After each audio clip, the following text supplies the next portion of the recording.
बहुत ज़्यादा कंपटीशन है। एक सीट पे 900 लोग कॉम्पिटिट कर रहे हैं। सच में बहुत ज़्यादा कंपटीशन है। एक सीट पे 900 तो लगता ही है कि बहुत कंपटीशन है। बट एक सीट पे 900 लोग कंपटीशन नहीं करते हैं। एक सीट पे 900 लोग फॉर्म भरे हैं। लगभग 6 लाख लोग फॉर्म भरे। उससे ये कैलकुलेट करके निकाला गया है कि एक सीट पर 900 लोगों ने 900 लोग फाइट कर रहे हैं। पर ये 900 लोग फाइट नहीं कर रहे हैं, 900 लोगों ने फॉर्म डाला है। मतलब मेरे कहने का मतलब ये है कि जितने भी लोग फॉर्म डालते हैं हर कोई तैयारी करके नहीं जाता है। बहुत सारे इसमें ऐसे होते हैं जो अभी अर्ली ग्रेजुएशन किए हुए हैं और वो सारे लोग फॉर्म डालते हैं, लेकिन वो प्रिपरेशन नहीं करते हैं। मोस्टली बहुत लोग करते हैं जिनको करना है, लेकिन मोस्टली आप देखेंगे रियलिटी यही है कि 75% लोग फॉर्म भरते हैं और एग्ज़ाम देने जाते हैं, प्रिपरेशन नहीं करते हैं। तो वो तो ऑलरेडी हमारे कंपटीशन में नहीं है, हमारे कॉम्पिटिटिव में वो गिने ही नहीं जाते हैं।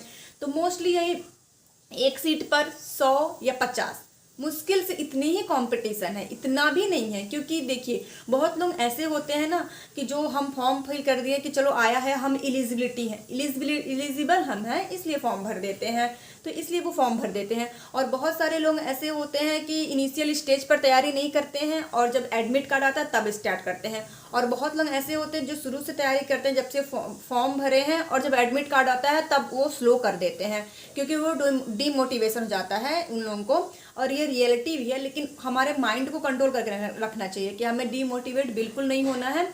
तो मैं इसमें कहने का मतलब ये है कि बहुत सारे लोग ये कह रहे हैं कि बहुत ज़्यादा कंपटीशन है। तो मैं बस ये कहना चाहती हूँ कि कंपटीशन नहीं है।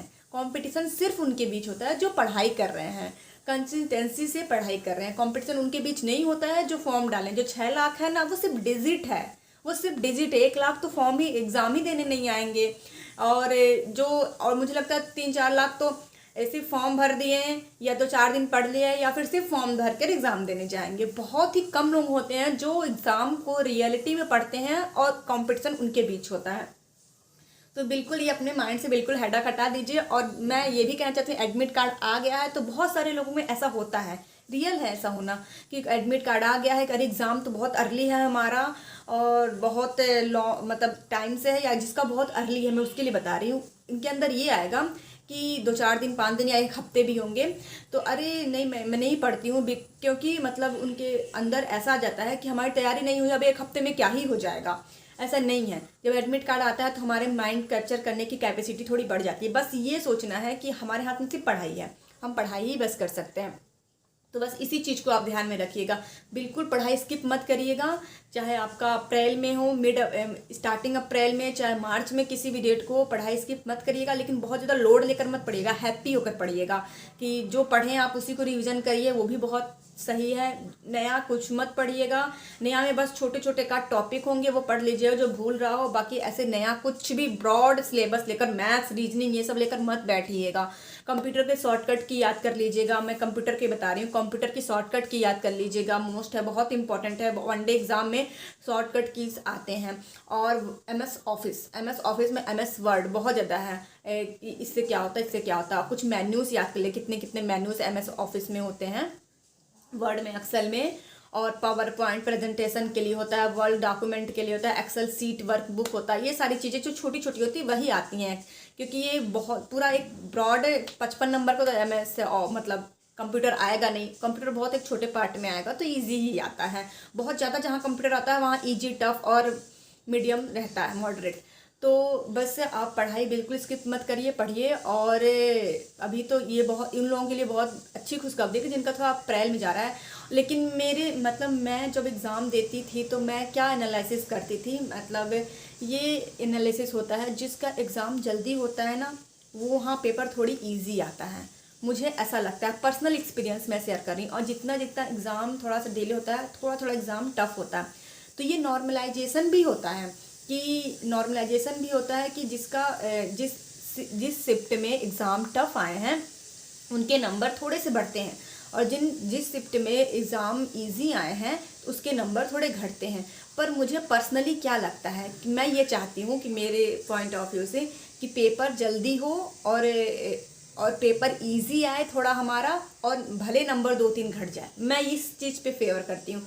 क्योंकि पेपर इजी जब आता है तो हमारे कम से कम 10-15-20 नंबर समथिंग 10-15-20 नंबर बढ़ जाते हैं पेपर इजी होने की वजह से, और घटना तो 2-4-5 ही रहता है, ठीक है। और जब टफ आते हैं तो 10-15 घट जाते हैं और बढ़ेगा 2-3। तो मैं तो इसी फेवर में रहती हूँ कि पेपर इजी आए, मतलब जल्दी हो, जल्दी पेपर थोड़ा इजी होता है, क्योंकि जब स्टार्टिंग के पेपर्स होते हैं ना, तो क्या आता है, एग्जामिनर के पास normal normal basic basic question या कुछ भी ले लेते हैं, फिर जैसे जैसे सोचते हैं कि क्वेश्चंस ख़त्म हो रहे हैं उस हिसाब से थोड़े थोड़े अंदर से घुस के देने लगते हैं। तो मेरे हिसाब से तो एग्ज़ाम जल्दी होना ज़्यादा सही मुझे लगता है।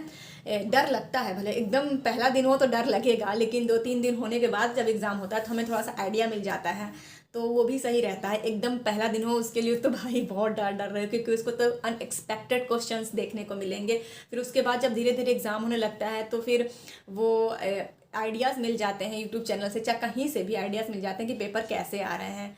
सो जिसका अर्ली हो वो भी मत घबराए, जिसका देर है उसकी पढ़ने की टाइम मिल गई, दोनों के लिए बहुत अच्छी बात है। हम कभी पहले बहुत सारे एग्ज़ाम्स भरते रहते हैं, तो कभी पहले पहुंच जाते हैं, कभी लास्ट में हमारा एग्ज़ाम होता है, तो ये तो भाई किस्मत की बात है, इसमें क्या ही कह सकते हैं।